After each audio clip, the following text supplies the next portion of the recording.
निवडून आल्यावर पहिल्याच दिवशी मुख्यमंत्र्यांनी दम दिला. आता तुमच्या कोणाच्या जाण्यामुळे सरकारवर काही परिणाम होणार नाही माझ्यासह.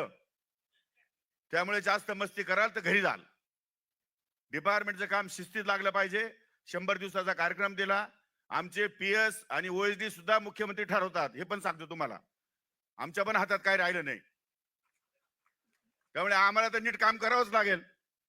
पण आपणही नीट काम करा. म्हणजे सांगड जर आपली या ठिकाणी चांगली बसली सरकारची, तर निश्चितपणे समाजामध्ये एक प्रकारचं स्थैर्य निर्माण होईल, शाश्वती निर्माण होईल आणि त्यातून आपल्याला विकासाकडे पुढे जाता येईल. आणि मार्केट कमिटीला मी छोटं साधं समजत नाही. आमचा देवदास पिंगळे मार्केट कमिटीमुळे खासदार झाला, मार्केट कमिटीमुळे आमदार झाला, दुसरं कुठलंही पद माहित नाही. त्यामुळे मी जिल्हा परिषदेमुळे झालो. त्यामुळे जिल्हा परिषदा, मार्केट कमिट्या, स्थानिक स्वराज्य संस्था, नगरपालिका, हे नगरपालिकेमुळे आमदार झाले. त्यामुळे खाली आमचे काका मात्र मार्केट कमिटीमुळे आमदार झाले.